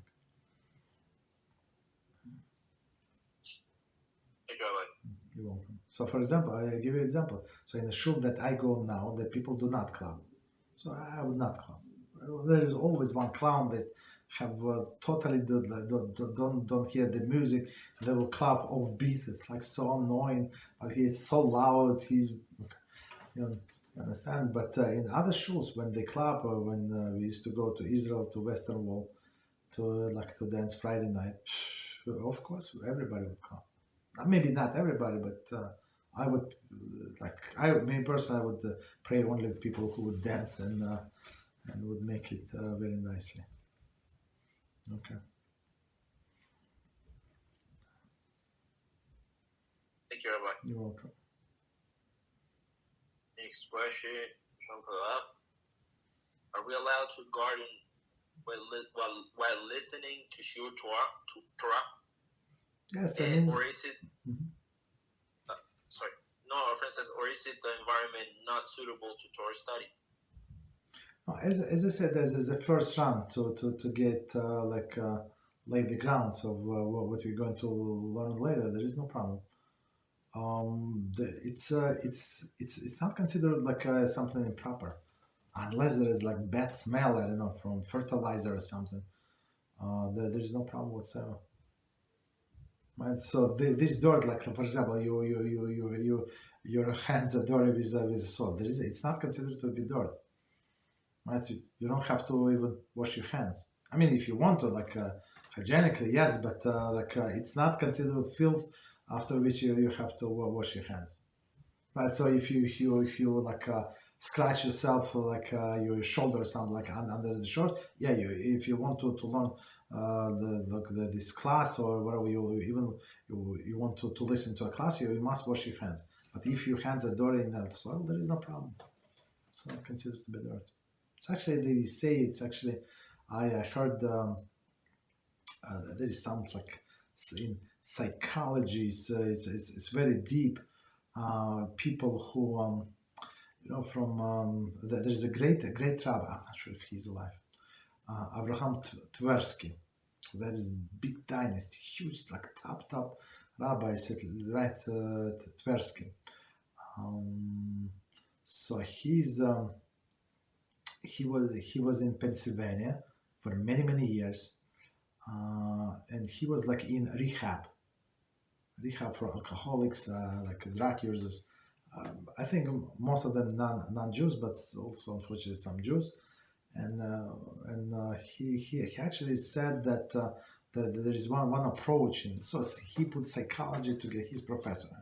Was professor? I don't know. So together with Torah. And one of the things, like people like who are doing drugs because of the abuse, like alcohol, right? Because of the low self-esteem. You understand? And he said when like sometimes, and I met many people in my life that parents were like so bad to their children, like tell them that they losers, they would not make it in life, like all this like horrible parents. Like if you like that, why would you have child? Like because you're a loser, now you have to like kill spoil the life of the child. But unfortunately, I met many people like that. And people have low self-esteem. They go, oh, what can I do? I'm not good in this. And sometimes, I see that these people are so talented, so gifted. It's like unbelievable. But because of the parents and siblings, then put them down. Like it's unbelievable. So he would say that he would practice for some of these people, like gardening. Because when you put the seed and you taking care of it, you water, and then it grows, like it's already like start to build something up on this. You understand that you can do it. You see it was like empty soil. You remember? Yeah, I remember empty soil. You remember you dig the hole by yourself? Yeah. You put the seed, you water, you put the plant, wherever this right, and you grow by yourself. That's amazing. So that's like a connection to the earth. It's very good. Psychologically, people relax. Absolutely, that's good. Right. So yeah, no problem. It's better than watch sports, but do other crazy things. So it better be outside, protect yourself. So from the heat, of course. Okay, that's no problem. Yeah. Go ahead. Thank you, Rabbi. You're welcome. So, next question. Hypothetical question about Shalom Bayit. If the husband bought a surprise gift for the wife, albeit she appreciates the love and the great gesture, the gift does not fit her taste. For example, a beetle-shaped jewelry. What should she do about it? Should she ever mention to her husband that it does not fit her taste to prevent similar gift showing up again? No, I would say don't do it. So first of all, she can ruin his wish to do that. But I would say like that, like show him, like whatever she likes. So find something on the internet and say, "Isn't it beautiful?" Like I want to show you something. Like after some time, so that he would forget about this beetle, something. Yeah, in a sense, show you like what she likes. Isn't it beautiful? Look at this and that. So okay, so he would get the idea what she likes.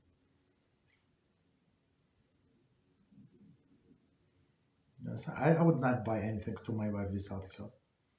So, she has this special taste.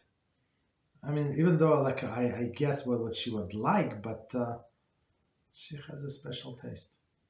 I mean, I can find like I can send her like to choose from, like 20 things to choose from. Sometimes she would say absolutely not, none of them. Okay, but I would not buy anything from him without him. Tomatoes maybe, but things for him. Okay. Thank you, Rabbi. You're welcome.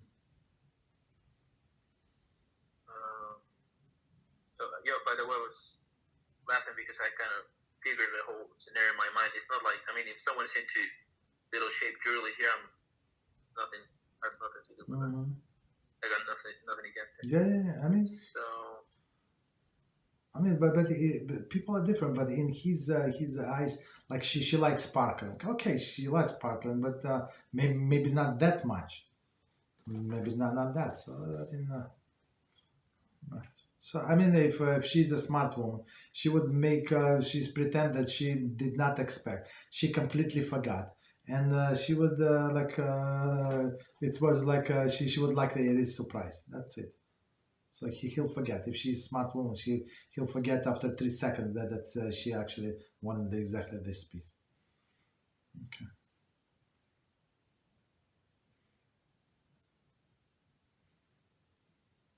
Thank you, Rabbi. You're welcome. The question from Shankalat, I noticed one of the reasons for many women being immodest is their low self-esteem. And they are fooled to believe that if they are attracting, they can get more love. Wow. How can we help women to correct this ideology? Thank you, Rabbi. So, and could you? I mean, and if they're attracted, then they can do what? I didn't get. Sorry. Yeah. So I noticed one of the reasons for many women being immodest is their low self-esteem, and they are fooled to believe that if they are attracting, instead of attractive, they're attracting, they can get more love.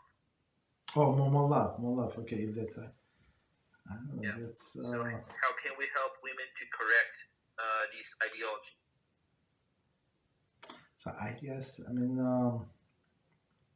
understand, it's not such an easy question because it's not such an easy thing to do because we're going against society, and these women, poor women, now even the men, being brainwashed every day, right? Every second they go to the street, they see, on TV, on the radio. I don't know, the radio, they don't see whatever, around them, co-workers, and I would say start from the beginning. So give them something let them learn the purpose of life. Because if you start from the immodesty, they would not understand. And they would reject it right away. But if person learns from the beginning and learns little by little the purpose of life, they would change. Most likely. If they're honest people. If not, nothing is going to, whatever you're going to tell them is going to help them. Because if you start, it's God does not like it, what? They would not understand. Everybody's like that. So you're saying that everybody's wrong? You understand? They would not. So start from Torah and science, I would say.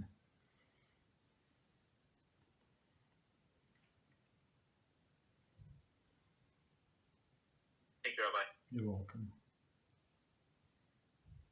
So if the woman is not much into science things, the like, she would not be very, I don't know. I mean, there's people with different tastes. People are into different things. I mean, not everyone are into these things that are so particular and so sometimes so complicated to understand. So how should approach this type of women? I guess this Rabbi Shlita's movie, Torah, what is it?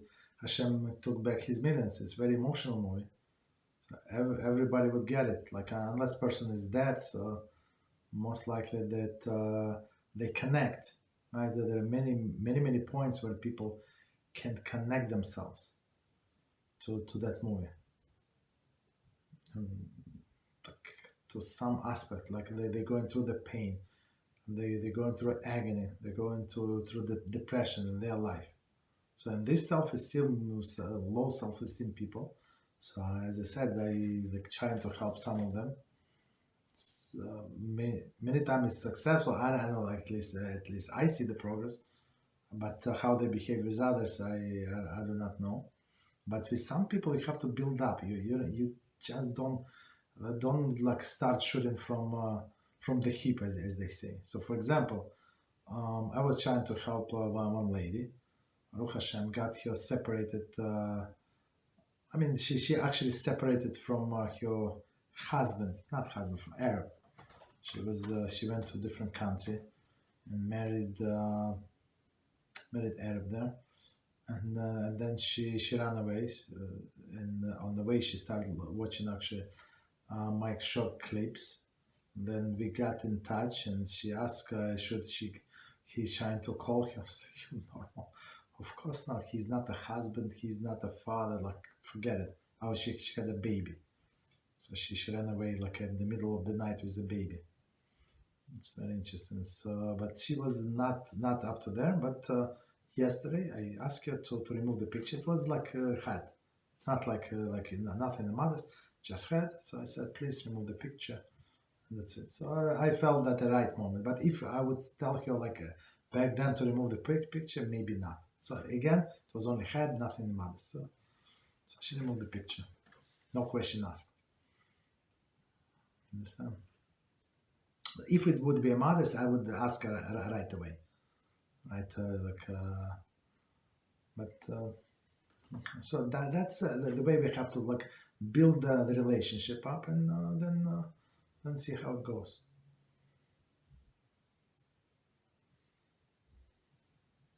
Thank you, Rabbi. You're welcome. The next question, go to love. If mourning is an important part of Torah ideology, why is it seen as praiseworthy for exceptionally pious individuals not to mourn? I don't understand the question. If the mourning, like mourning for the loss of somebody, that's mourning. Yes. Is a such a okay? So could you please read again? If mourning is an important part of Torah ideology, why is it seen as praiseworthy for exceptionally pious individuals not to mourn? I'm not sure. I mean, if a person give me example, I'm not sure what does it mean. So is it the most important? Like it's one of the aspects when you need to mourn. We mourn, for example, if somebody like a person's Lola and Lola have somebody dies, one of the close relatives, a person has to mourn for them 30 days, parents for 1 year. So that's obligation of some big gadol hador, like a big rabbi passes. That person's personal rabbi passes. Yeah, you have to mourn. You have to like you would mourn for your parents, right? But is it obligation every day? So some people do tikkun chatzos, meaning they wake up in the middle of the night, like at midnight, not in the middle, exactly at midnight, before the midnight, and at midnight they start a special set of prayers. Is it in our siddur? I'm not sure. I never prayed tikkun chatzos. I'm not at a great level, and I simply like every hour and night very important to me. I cannot just not to sleep. Right there, but that's all about mourning. That's it. So otherwise, we're not allowed to mourn, right? So if a person is going to be like in depression for a long mourning, so it says that if he or she would be a prophetess, so the Shekhinah would not come. They would not receive the prophecy if somebody is in depression or something. So we're not allowed to mourn. And when somebody is in depression, Try to learn Torah with that person. Good luck. I said nothing is going to go in. So actually, it's Rambam said in Hilchos Dios, we have to be in like a normal mood, like a happy mood, like normal, like healthy, happy mood. Not like people always giggling. So that's people. Those people are crazy. Like always giggle, like whatever somebody said, they giggle like little girls, like 8 years old girls. Like, I understand that's not normal, but it's not right to be mournful. Okay. Rabbi. Yeah, so we need, you're welcome. We need clarification. The person would explain, like, maybe example, it would be better, but okay, go ahead, please. Thank you, Rabbi. You're welcome. So, I have this question about making fun of ourselves. So, is making fun of ourselves, of like our flaws, like openly, like out loud, in order to make someone else laugh? Is this considered like placing a stumbling block in front of the blind? Yeah, and it could be Lashon Hara. We're not allowed to speak Lashon Hara about ourselves unless it is for constructive purpose, right? So, if, for example, you're trying to help somebody do teshuva, and person says, "No, how could I? Look at me and this situation," and you say, "No, if you understand, I was in much worse shape when I started. I did this and that." So, meaning it's not like in person's mind, it's not like say bad things about him or her, but actually to encourage other person to go like to do teshuva or to change. But otherwise, like for no point, just make people laugh. Yeah, it would not be allowed. Okay. You're welcome. No, so I mentioned the issue of placing a stumbling block in front of the blind, since if we end up doing this, which is forbidden, and the other person ends up laughing at us because we caused it, would they be punished for it? I think so. Yeah. I mean, but it was because of us, so we have to be very, very careful with that. So again, if it's for constructive purpose, so even other Lashon Hara is allowed for constructive purpose. If you're trying to warn somebody, like against somebody else, so it would be allowed to say some negative things, and including yourself, you're not allowed. Right. So I tell you more. So in a Beis Din, there is a law. So if somebody comes to incriminate himself, we don't believe him. Right? So the person comes and say, I killed it. Yeah, we don't believe him. The person say, I set a fire to this field. Don't believe him. Right? So because of many reasons, we don't believe him. If he admits to some financial obligations, yes, we believe him more than witnesses.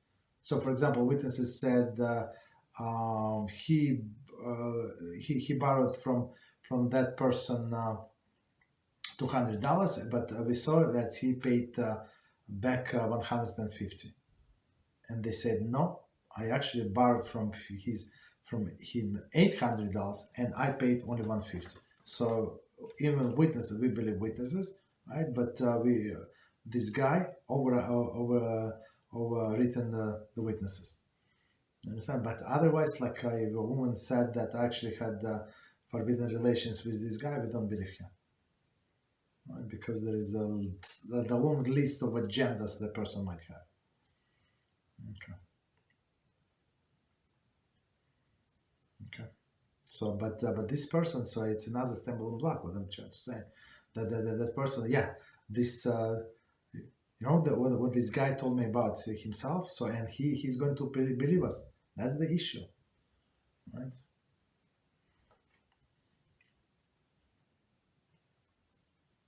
Thank you very much, Rabbi. You're welcome. So I have this question Oh, by the way, our friend said, in regards to this question about mourning, friend says, I cannot recall the example. I'm thinking of it, Beezrat Hashem, I will.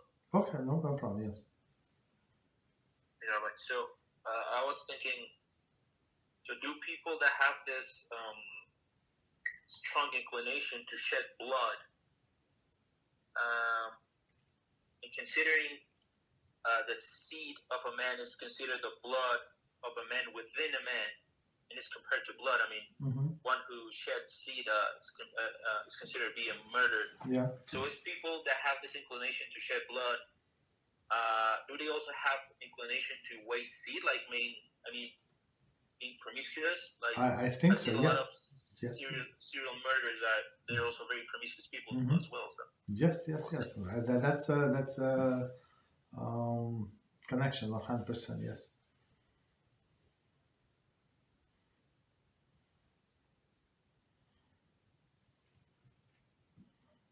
Thank you very much, Rabbi. Welcome. So, next question.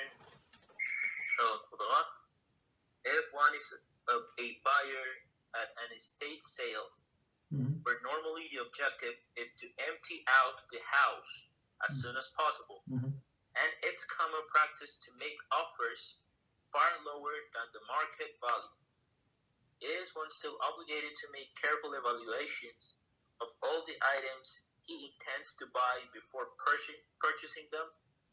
And if he finds a hidden gem amongst all the items for sale, does he need to notify the sellers of the item's true value? I think I never been to estate sale, but from this idea, I understand that they want to empty the house, and they do not care. They just want it empty. So if they want to sell one item by one item, they would do so. Don't worry about it. So, but if they put in the boxes and you see like the mixture, and they say, okay, any box is $60, $100 every box. You say $100. How about I give you 20? Okay, 20. Okay, go ahead. Take any box. Not allowed to pick in. Like take any box. So you take any box. That's it. So I mean, it's they release the rights when they do so. You understand?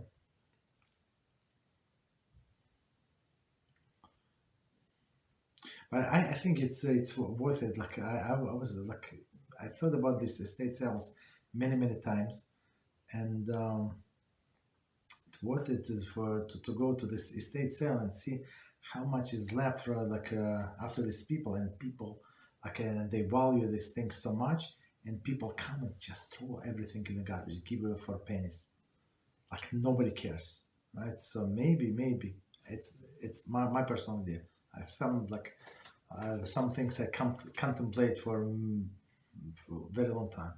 So maybe it's worth it for us to see how this the others possession being treated, right? So maybe we'll get into our psyche, and so we would not be so attached to our possessions. Understand?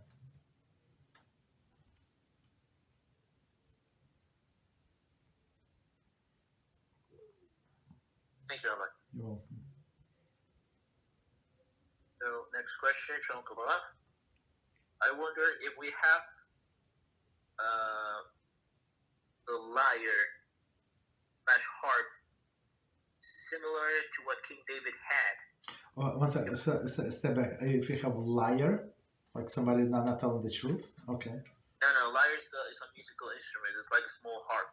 Okay. With strings. Yeah, okay, lyre, okay. So I wonder if we have the lyre / harp. Harp, okay. Similar to what King David had. If we want to learn a musical instrument, does lyre have higher spiritual level than others?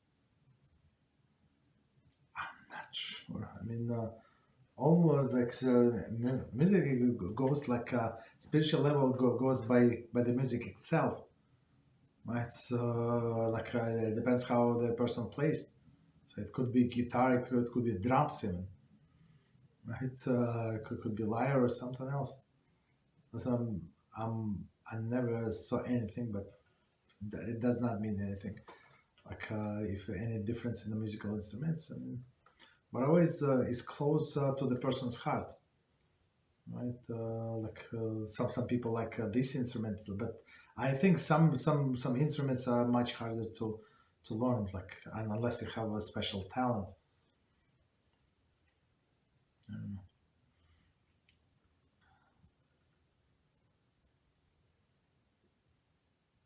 Thank you, Rabbi. You're welcome. So, next question, Shalom Kumalach. Regarding evil tendency, if one has a stronger evil inclination for arayot, should the person be extra stringent in modesty and guarding their surroundings beyond the measure of halachos? Build a fence around the fence? Besides continuously learning punishment, what's the better approach to guard oneself from evil tendency? Thank you, Rabbi. I think that the person listed all of the requirements. There is nothing to add. I mean, I can just a little elaborate. So if you know that the person had this tendency, don't be there. So cut from your life all these people who said no, let's go there. Somebody sent me today a picture. I could not believe it. So they did me a favor. As I said, they cut the part where the women were. So, but it's clearly in one of the capital cities, in one of the countries, the guy went to read Megillah. We're in a bar, and you see the bar, this bar, and the guy said on this, I don't know, on the thing, he has Megillah open, and they read the other Jews standing around. I'm not sure, people are crazy. You understand? So why I'm saying that? So if somebody has this tendency, so we have to avoid all these people. So if you know these people, they're going to say, no, it's a Jewish night, but we're going to read Megillah in the bar. Are you serious? Go you and you Megillah, no, not Megillah, stay, but you go. Understand? So all these people have to cut from our life. Okay, so and some people the biggest. It's a hard lie. They said, no, but you're with such good friends for so many years. Maybe you're going to help them. And most likely, they're going to help you to go to hell. Then you go help them to go to heaven. Most likely, because people do not learn. They see somebody who changed. They see hypocrites, the liars, the pretenders. They're going to change, so they're going to collapse. It's only a matter of time, and I'm going to show them why, and they have such a pity for you. Oh, you still read these old books? I saw this old book open, when I came. You still read that, or you finished? Oh, you still read it? Oh, you read all of the footnotes, on the bottom? You must be crazy. It's not must be bottom. How many pictures? No pictures? Oh, such a how can you read without pictures? Right, so that's people like that. They have pity for you. They want you back. So you just block them. Say apologize. I have a different life. When I have time, I'm going to call you. But in the meantime, I'm going to send you messages. You don't read messages from them. You just delete them. But you continue send them message share things if you want. You understand? And so that's first thing. So second, don't go to these places, ever, close, even when arayos or women goes this way. So for example, shopping, the whole day you work, you have Shabbos, of course you Shabbos, but go shopping. For example, when we try to go shopping, when there is nobody there, especially in the summer, whereas Monday night, who is there Monday night? Nobody. Monday night in the store, there is empty stores. Exactly the same product, no line. You're in the evening, you're a king, right? Or you're a queen. All the register open, maybe a little less, but that doesn't matter. Take whatever you want. Understand? Go off days, off hours, not convenient for other people. Understand? Or somebody needs to go to the public laundry. Go when nobody's going. Go early in the morning, right? For example, we have many of them 24 hours, so go early in the morning. That's it. So that's the thing. Of course, learn. I apologize. I said this. Learn about the punishment. Learn Torah, and when it's not only about punishment, the purpose of life, and then you see how much your Torah and your holiness can affect the world, and be in a bar, like in my mind, adult guys 30 years, 40, with a fishing pole. Are you normal? That's all you do, and from time to time that they say check messages. What a waste of life. Right? So you understand that these cats have more purpose in life than you. So, and when the more you learn, the more you understand your purpose in this world. These things are going to be discussed, and of course, we're trying to get married as well. So, and right, make your wife a queen. So, if you have a queen, so why do you need all of these others, right?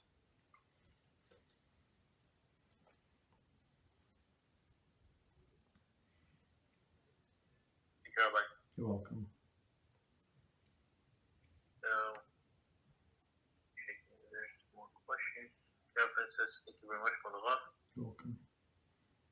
So, I was wondering if we have to go spend some time abroad or something like that. Is the place that we're going to stay at connected to our behavior?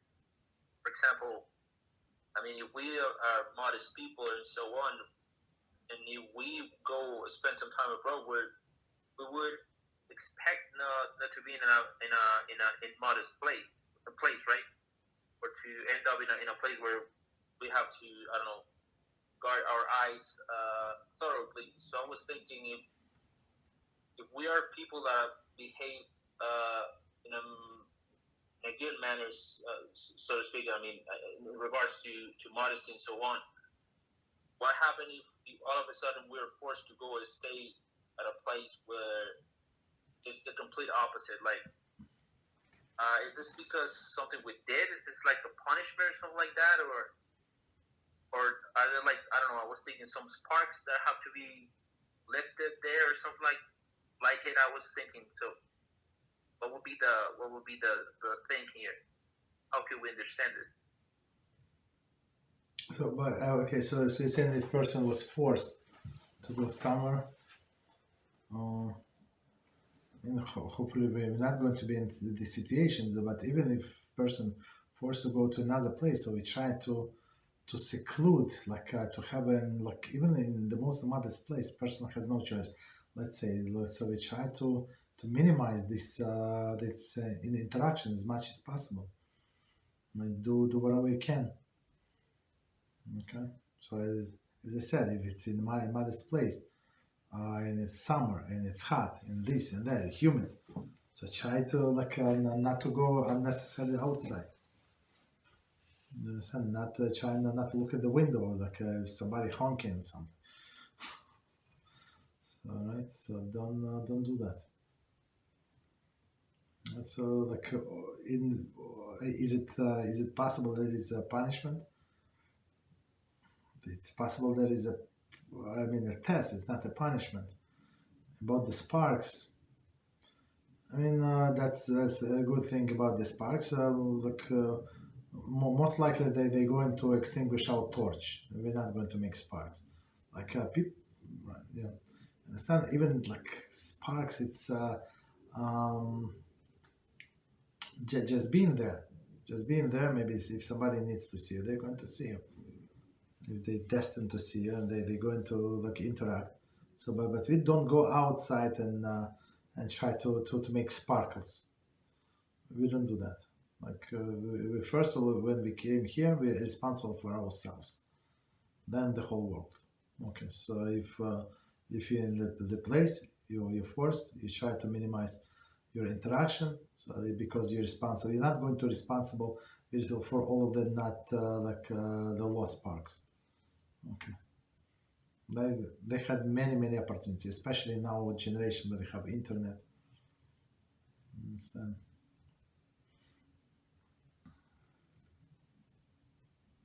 Thank you very much, Rabbi. You're welcome.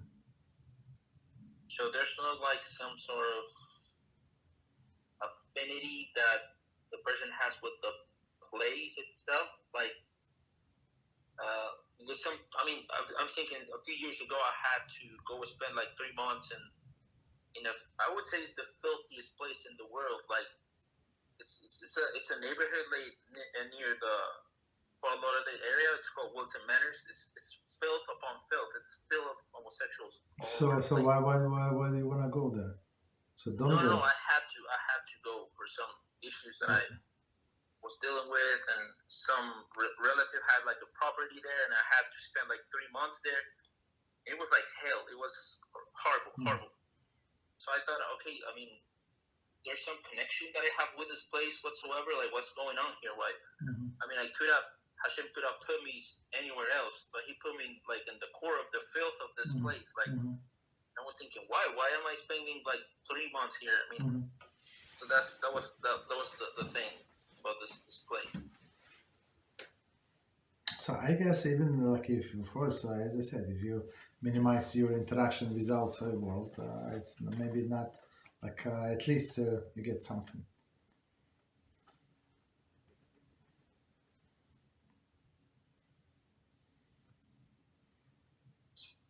Thank you very much, Rabbi. You're welcome.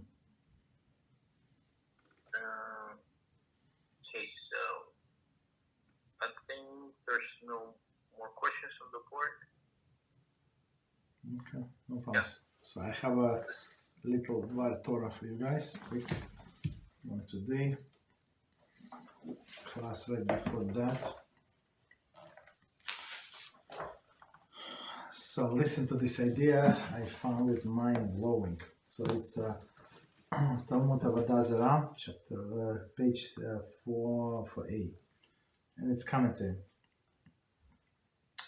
And the commentary is from Meshes Chochmah on Bamidbar 31:3, and it says, Hashem wishes the righteous receive punishment for any sins they might have committed in this world, so they may merit the great portion in the world to come. What does it mean?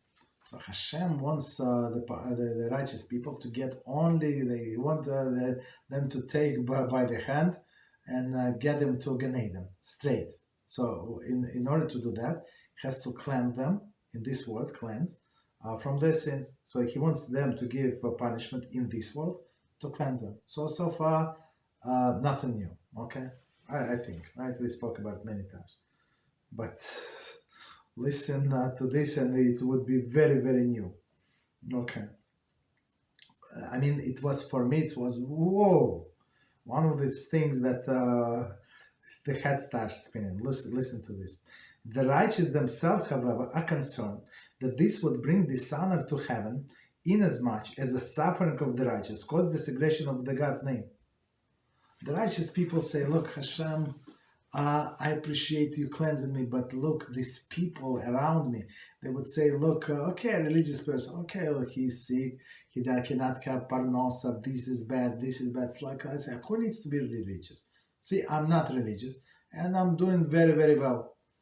You understand? So I have a good family, good house. They have 5 children in one room, one on top of the other, like they're roaches, like they did not pay rent for 2 months now, this and that. And me, I have every child has a bedroom and a bathroom and a bath and a attendant and this, like 7 cars. Like who needs this to be religious? So this.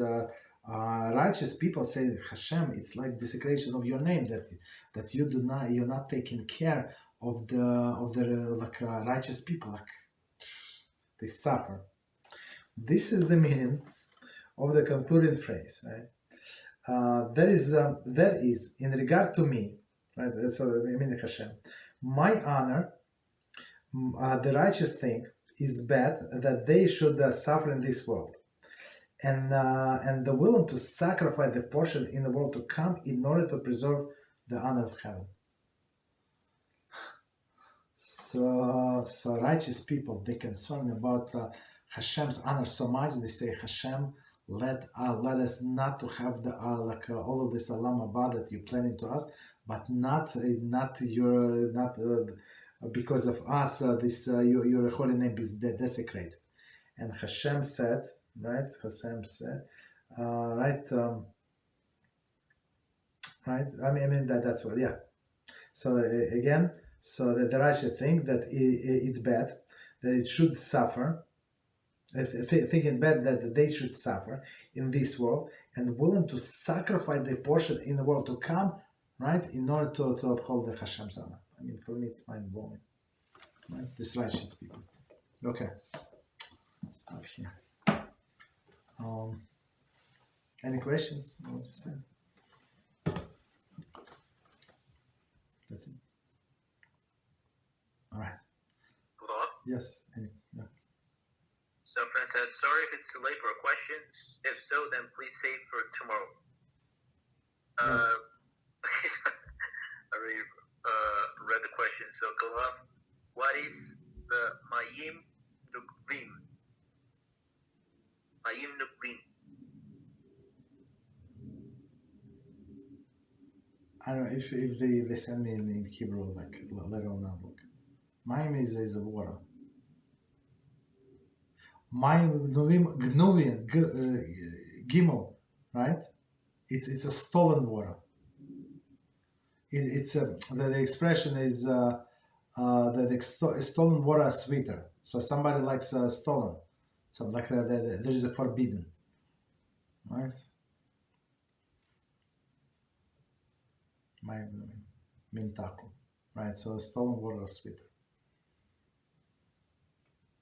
Okay. What else? Any other questions? The princess, I heard it from the paragraph we say before Birkas Haloshon prayer. I mean, I don't remember this paragraph by heart. So, but send me the whole line, and I'll see. Okay, so let's stop here. Thank you very much. And tomorrow, please join us tomorrow. We're going to do, what is it, Kitzur Shulchan Aruch. Same time. So for now, we're going to keep this time. Thank you and good night.